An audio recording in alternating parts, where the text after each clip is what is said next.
So it was just a short 3.5 years ago that the New York Rangers came out with a statement via Twitter to their fans saying that they're going to be rebuilding and that they're going to lose some familiar faces. And now 3.5 years later, the New York Rangers are looking in pretty good shape. In this video, I'm going to be going over the New York Rangers lines and putting some line combinations together, or at least an educated guess at what I think the line combinations will look like. We obviously don't know what Gerard Gallant's going to put out there on the ice. And I'm also going to be giving my thoughts on whether or not I think the Rangers will be a playoff team as well. Starting off on the first line, we have Artemi Panarin, Mika Zibanejad, and I put Chris Kreider up there. I think it's a pretty safe bet to assume that Zibanejad and Panarin will play together. Z-bad and Kreider have been together in the past, but I think Gallant should put Kreider up there because of the way he skates. He really adds a very intimidating dynamic to that line in that way with his speed. On the second line, I have Alexis Lafreniere, Ryan Strome, and Kakko. And yes, I know Ryan Strome's name has been talked about in a lot of trade rumors, but I think he is going to stick around. He has 1 year left at $4 million. The Rangers almost seem to be in sort of a win-now mode, even though, you know, they're just kind of getting back into the playoffs as a young team, so I don't know if you can quite say they're really going for it yet. And while Strome is a decent option as a second-line center, I think he's probably better off maybe as a pretty solid third-line center.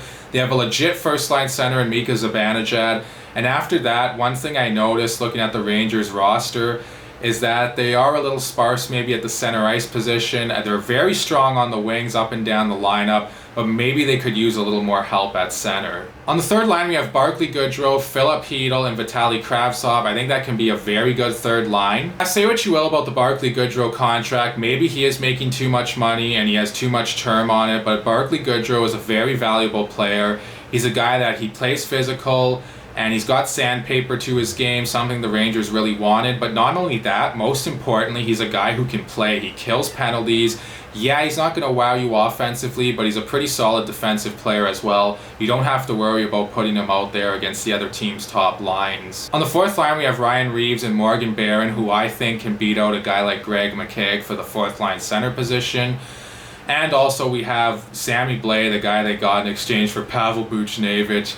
Yeah, I know, I talked about that trade a little while back. Not a good one for the Rangers, but nonetheless, Sammy Blais should be a valuable guy for New York as far as, you know, creating energy out there.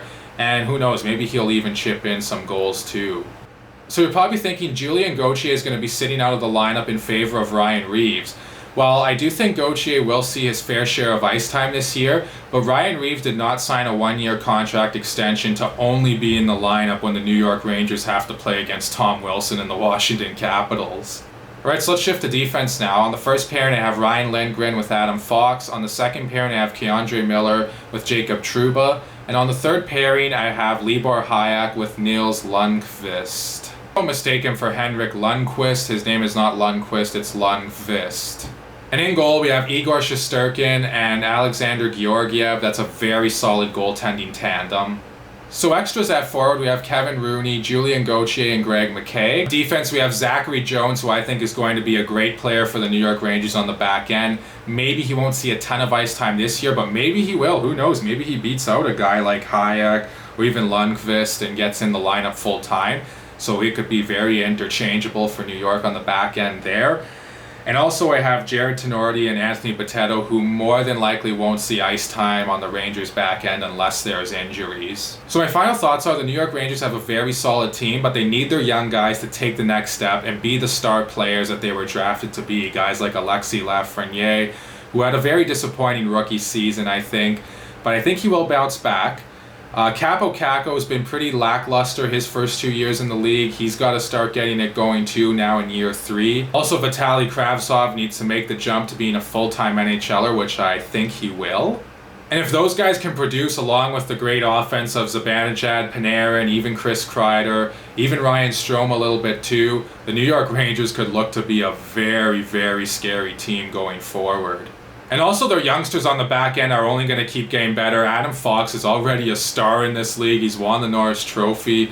K'Andre Miller, I think, is going to be another stud on the back end for the Rangers as well. One thing looming for the New York Rangers, obviously, Mika Zibanejad has 1 year left on his deal at a big-time bargain. $5.35 million, I believe, is the number, I'm pretty sure. And for New York, they have to re-sign this guy long term. What's the price tag going to be for a center iceman, a number one center iceman who puts up the points that he puts up, plays in all situations? I'm guessing at least $9 million probably for Zibanejad, you'd have to think. And that's maybe why they traded out a guy like Pavel Buchnevich as well, to make room for that signing.